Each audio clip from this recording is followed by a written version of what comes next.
The support class of starfighters in Star Wars Squadrons are not designed for glamour and glory. They're usually not going to be the ones landing the final blow on the enemy flagship, but they are undoubtedly the ones that allow their team starfighters to do so.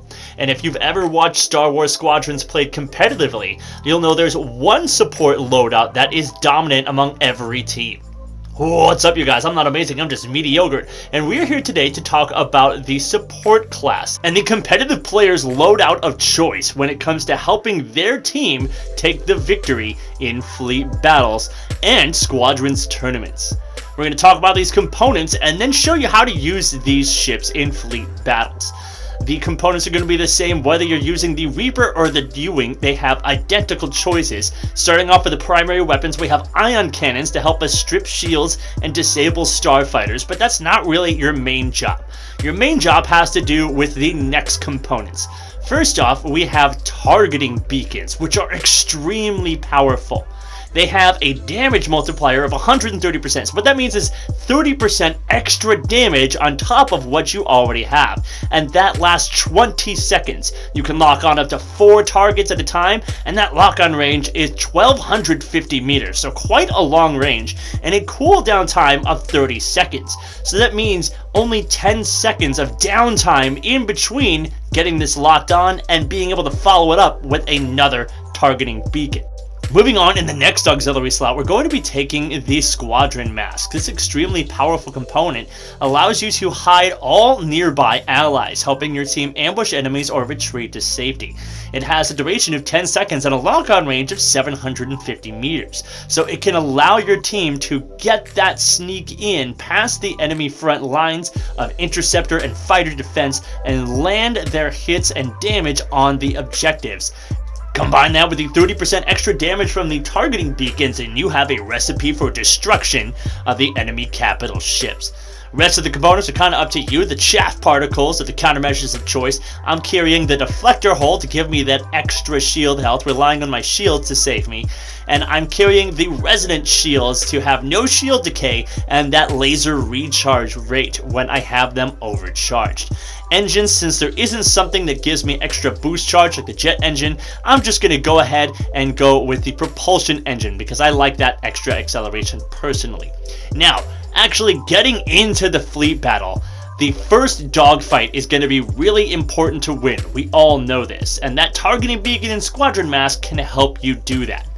You definitely want to use Squadron Mask going into this first dogfight, but you don't want to use it too early because it does have that very short actual time of effect, and then you have to wait those 20 seconds worth of cooldown. So you should wait until, number one, you have all of your friends in range. You'll be able to see that on your heads up display. You'll be able to see all 4 lights lit up, and then press that button to mask your friends right when you see the first set of enemies come up, and you'll see them with the eye slash through it. That means your friends are masked and unseen from enemy radar.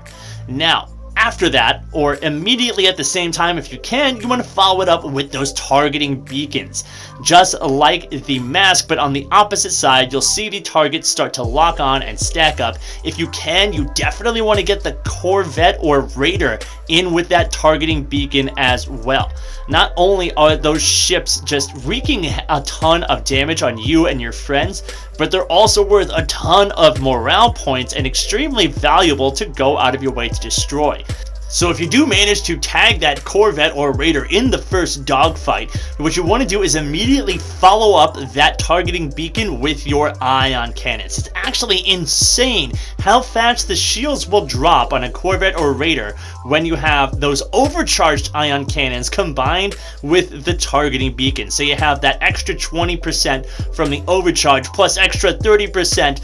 That's just incredible. You see here on this screen, in less than 10 seconds, we have shields completely ripped off the Corvette, and that allows my objective players, my bombers, to come in with the hefty hull damage on it and rip that thing to smithereens, giving us a nice easy flip.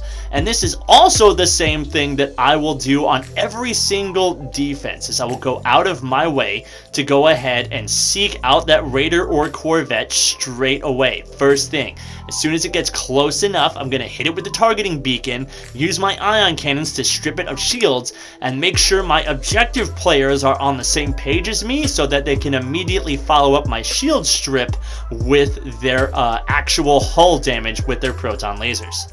Now, once your team gets onto the assault phase, the most important thing for a support player is to have an actually coordinated team, or at least try to get everybody pushing the same target at the same time with your voice comms. That way you can mask as many of your friends and mark as many of the enemy targets as possible in one little pass, and then try to get the heck out of dodge, because as a support player, you're going to be an extremely important target for the takedown.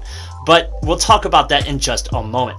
As far as targeting beacons go, you need to watch out when you launch them. Unlike the mask, which is an instant activation, the targeting beacons are actually a projectile that launches. You can see them right there. They're these bright blue lights with trails that fly out. And you can see here, this one explode on the wall where it is meant to go target that Y-wing bomber I had just intended to mark with my beacon. So make sure you do have a direct line of sight at your intended target before you launch those beacons. Otherwise, they're just going to be blowing up against obstacles in the environment and completely wasting that component, making you wait another 30 seconds before trying to get that bonus for your team again. As far as the Squadron mask goes, you need to be very careful, because this makes you the most vulnerable person on your team.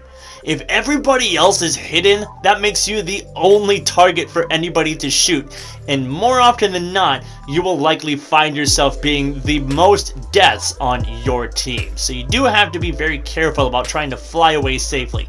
The best thing you can do in this situation is try to call upon the help of your interceptors. Target the person that is on your tail, call them out, ping them for your teammates to attack, and then try to make your best evasive maneuvers back to your own side, and hopefully your interceptors will be there to cover your tail. But that's kind of the issue with this particular support class. It's very ineffective without a good team to back you up. That is, having good interceptors to cover your butt and good objective players to make use of the targeting beacons and masks that you have to offer. Now, very important once again on those targeting beacons is making sure you have the actual proper target engaged when you're on the assault phase.